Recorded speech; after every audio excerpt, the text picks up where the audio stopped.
Chapitre 9. La traversée du désert. Oh, quelle horreur! Quelle horreur absolue! Gémit la Zaraline. Oh, chérie, j'ai eu si peur! Je trempe des pieds à la tête! Touche-moi, tu verras!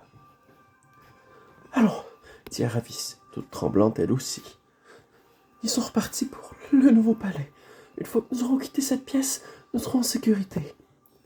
Mais nous avons perdu énormément de temps. Emmène-moi aussi vite que possible à cette porte sur le fleuve. Oh, chérie, comment peux-tu? glapit la Zaraline. Je ne peux pas bouger, pas maintenant, mes pauvres mères. Nous devons rester juste un petit peu tranquilles, puis retourner en arrière. Pourquoi en arrière? s'enquit Aravis.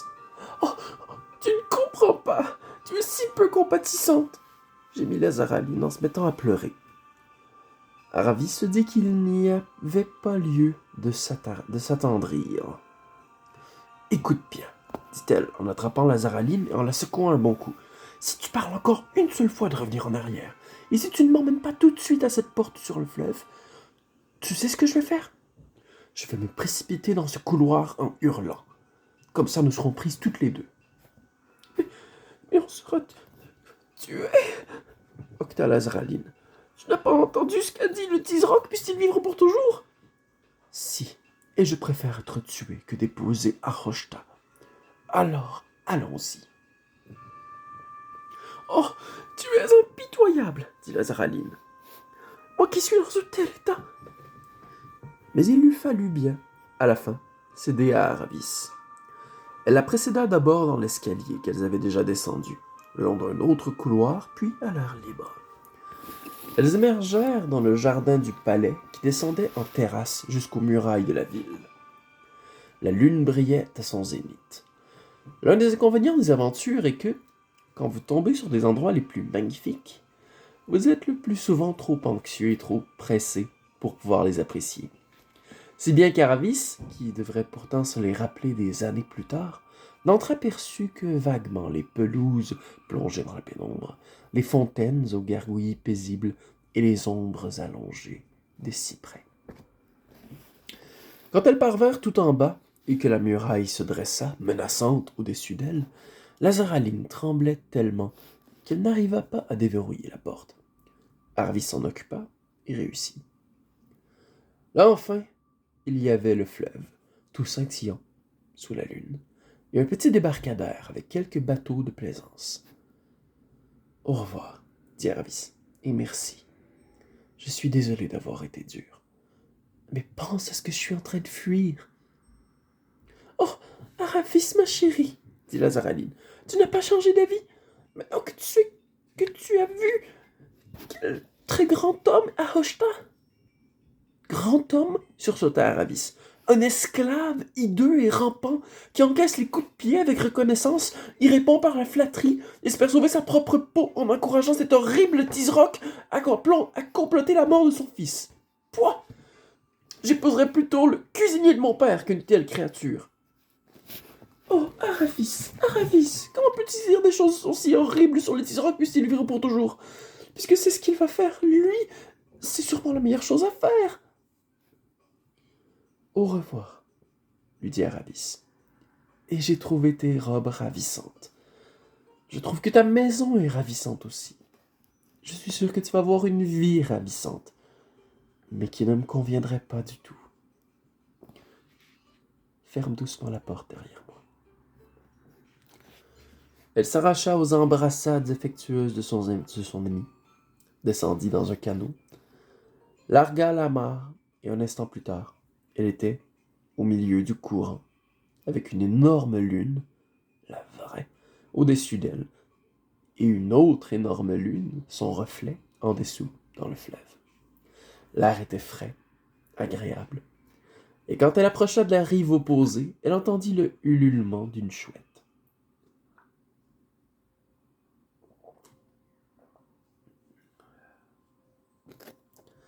Ah, voilà qui est mieux, pensa Aravis. Ayant toujours vécu à la campagne, elle avait détesté chaque minute de son séjour à Tashbaan. Quand elle débarqua, elle se trouva dans l'obscurité, car les arbres et le relief de la rive lui dissimulaient la lune. Elle réussit tout de même à trouver une route, celle-là même que Shasta avait prise, et arriva, tout comme lui auparavant, à l'endroit où l'herbe faisait place au sable. Elle regarda, comme lui, vers la gauche, et vit des grands et sombres tombeaux. Alors, là, toute courageuse qu'elle puisse être, le cœur lui manqua. Et si les autres n'étaient pas là? Et si les ghouls y étaient? Mais elle releva fièrement la tête, en se mordant un petit peu la langue, et alla droit à leur rencontre. Avant même de les atteindre, elle aperçut Brie, Chouin et le palefrenier. « Tu peux maintenant rentrer chez ta maîtresse, » lui dit Aravis, oubliant complètement qu'il ne le pouvait pas avant l'ouverture des portes de la ville le lendemain matin. « Voici de l'argent pour ta peine. »« Vos désirs sont des ordres, » répondit le palefrenier, en détournant à toute vitesse en direction de la ville. Pas besoin de lui dire de se dépêcher. Les ghouls, il avait eu le temps d'y penser lui aussi. Pendant les quelques secondes suivantes, Aravis s'employa à déposer des baisers sur le nez et des petites tapes sur l'encolure de Chouin et de Brie, tout comme s'il s'était agi de chevaux ordinaires. « Et voici Shasta! Grâce soit rendue au lion, » dit Brie.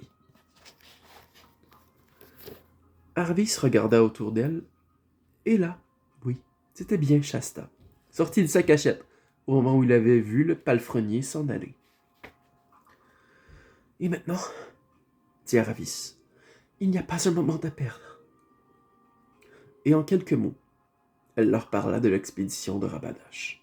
« Oh, les traîtres! Les chiens !»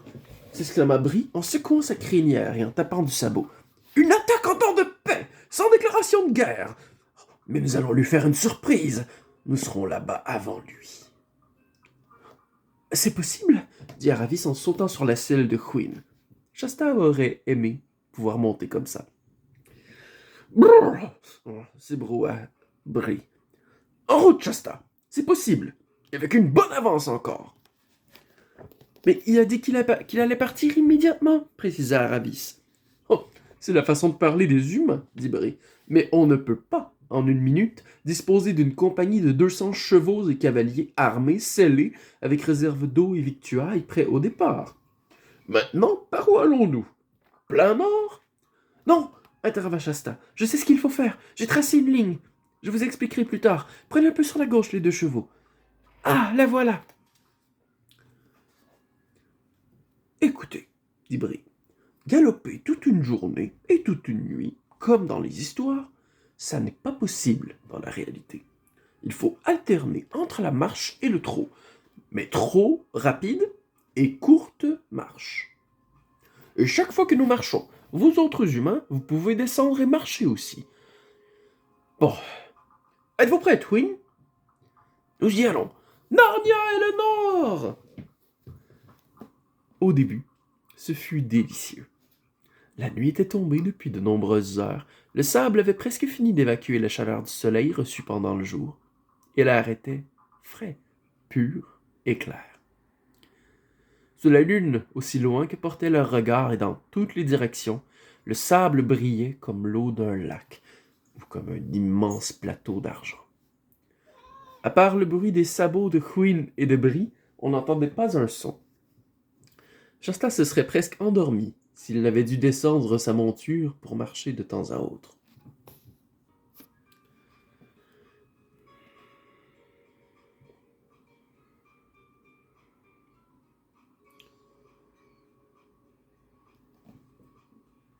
À part le bruit des sabots de Chouin et de Brie, on n'entendait pas un son.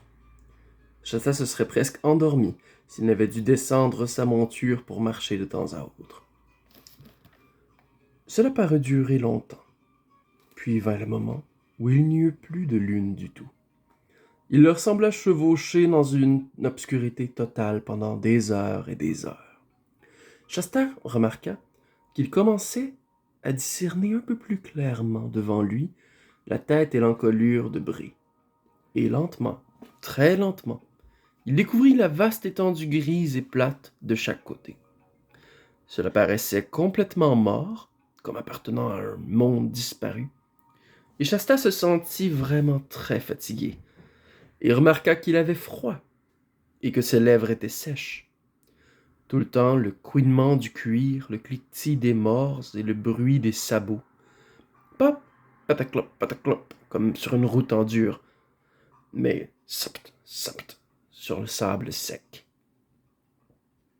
Finalement, après des heures de chevauchée, il y eut, loin sur sa droite, comme un simple trait d'un gris plus pâle allongé juste sur l'horizon. Puis une bande de rouge. Le matin arrivait enfin, mais sans faire chanter un seul oiseau. Maintenant, Shasta appréciait les petits moments de marche, car il avait plus froid que jamais.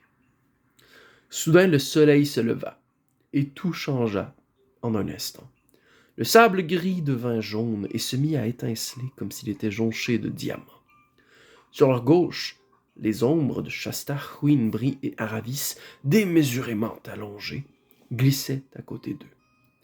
Loin devant, le double pic du mont Pyr flamboyait au soleil, et Shasta vit qu'ils s'étaient un peu écartés de leur trajectoire. « Un peu plus à gauche! Un peu plus à gauche !» cria-t-il. Ce qu'il y avait de mieux, c'était que, quand on regardait en arrière, Tashpan apparaissait déjà petit et lointain. On ne voyait plus du tout les tombeaux, perdus dans cette bosse unique au contour déchiqueté à laquelle se réduisait la ville de Tisroc. Ils se sentirent tous soulagés.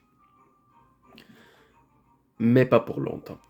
Bien que Tashban leur ait paru très loin, la première fois qu'ils avaient regardé en arrière, la ville se refusa à paraître plus éloignée au fur et à mesure qu'ils avançaient. Shasta renonça à se retourner, car cela ne faisait que lui donner l'impression de ne pas avancer du tout. Puis la lumière devint gênante. La réverbération sur le sable lui faisait mal aux yeux. Mais il savait qu'il ne devait pas les fermer.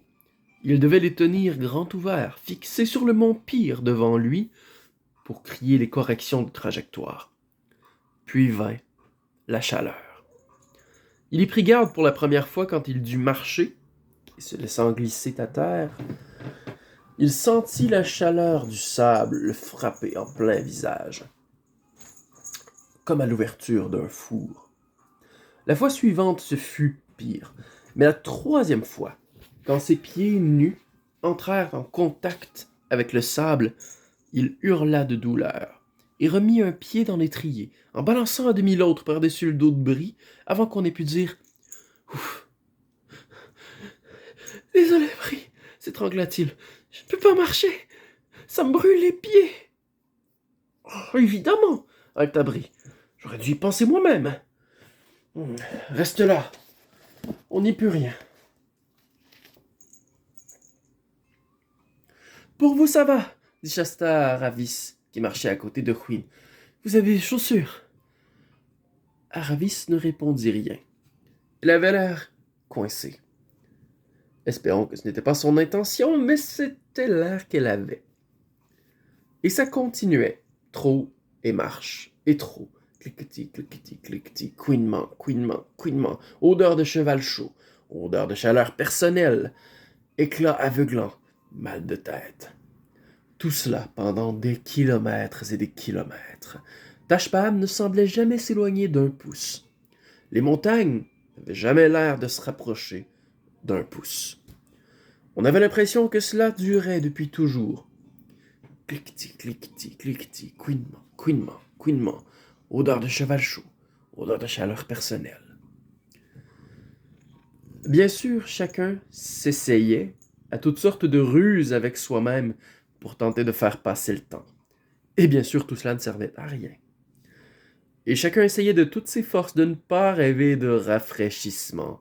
Sorbet glacé dans un palais de Tashban, clair eau de source qui teinte avec un bruit sourd et rocailleux, lait, froid, fluide, juste assez crémeux mais pas trop. Et plus on faisait d'efforts pour ne pas y penser, plus on y pensait. Enfin, quelque chose de différent apparut.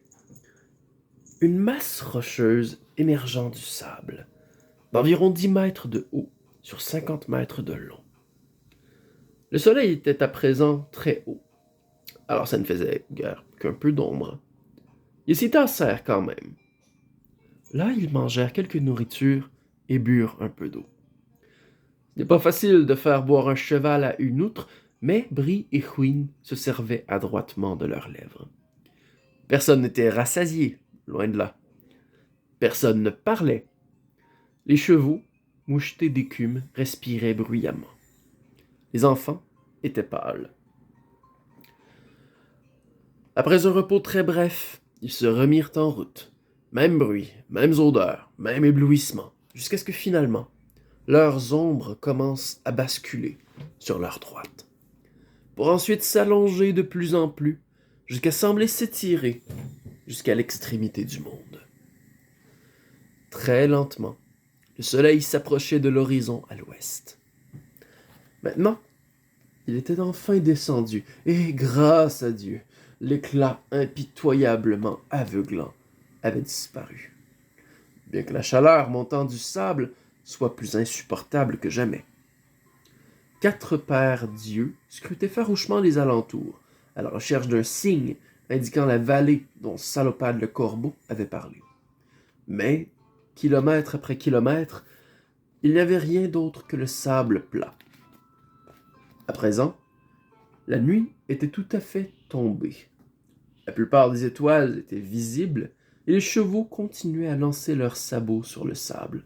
Les enfants se soulevaient et retombaient sur leurs selles, pitoyablement assoiffés et fatigués. Ce fut seulement après que la lune se fut élevée dans le ciel que Shasta cria, avec la voix étrangement rauque de quelqu'un dont la bouche est complètement desséchée. « La voilà !» Il n'y avait pas moyen de la manquer, maintenant. Devant, et légèrement sur leur droite, le sol était en pente, avec des monticules rocheux de chaque côté. Les chevaux étaient beaucoup trop fatigués pour parler, mais ils obliquèrent dans cette direction et furent en 1 minute à l'entrée du goulet.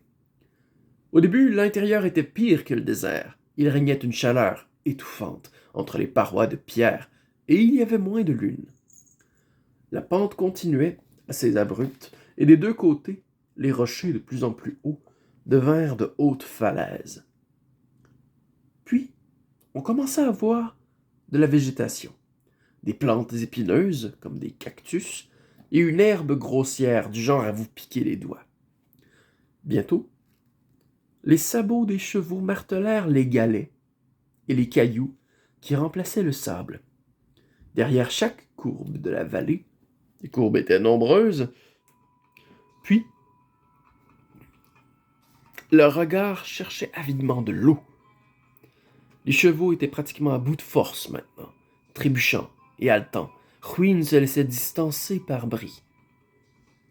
Ils avaient presque perdu espoir quand ils arrivèrent finalement sur un terrain un peu boueux, avec un infime filet d'eau coulant au milieu d'une herbe plus riche et plus douce. Puis le mince filet devint un ruisseau, et le ruisseau un torrent, avec des buissons de chaque côté, et le torrent se transforma en rivière. Et puis vint un moment, après plus de déception que je ne pourrais en décrire, où Shasta, plongée dans une sorte de somnolence, réalisant soudain que Brie s'était arrêté, se sentit glisser de la selle. Devant eux, une petite cataracte se déversait dans un vaste bassin. Les 2 chevaux y étaient déjà, la tête en bas, et buvaient, buvaient, buvaient.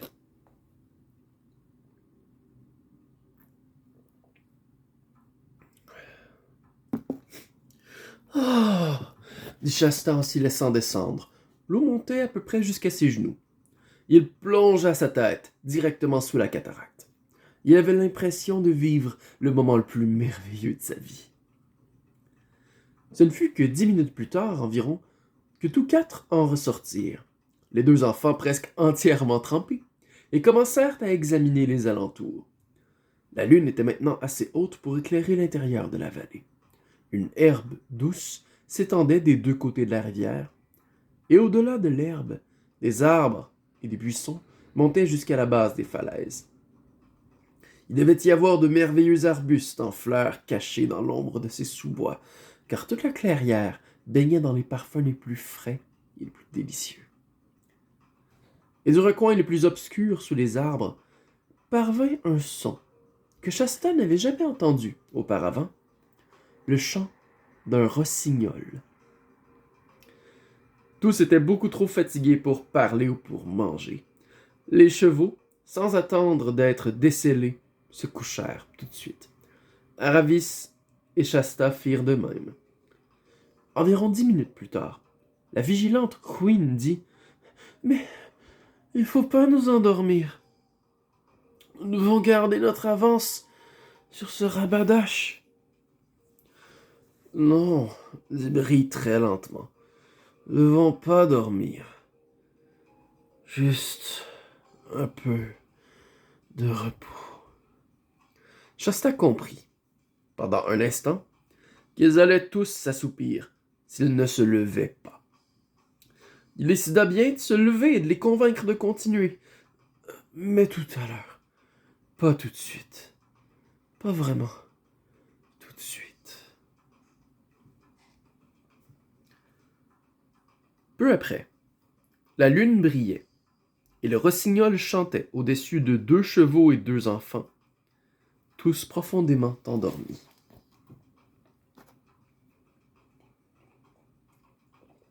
Ce fut Aravis qui s'éveilla la première.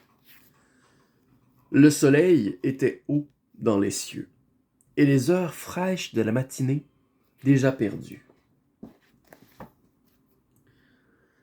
« C'est ma faute !» se dit-elle avec rage en bondissant sur ses pieds pour réveiller les autres. « On ne saurait demander à des chevaux de rester éveillés après une telle journée, même s'ils savent parler. Et de ce garçon non plus, bien sûr. Oh, il n'a reçu aucune éducation décente, mais moi j'aurais dû le savoir !» Les autres étaient hébétés, et encore tout engourdis de sommeil. « dit Brie. « Dormis avec ma selle, hein? On ne ferait plus jamais ça. Extrêmement inconfortable. »« Oh, allons, disait Aravis. Nous avons déjà gâché la moitié de la matinée. Il n'y a plus un moment à perdre. »« Il y a quelqu'un qui doit prendre une bouchée d'herbe avant toute chose, dit Brie. »« Je crains que nous n'ayons pas le temps, fit remarquer Aravis. »« Mais qu'est-ce qui nous presse tellement, dit Brie.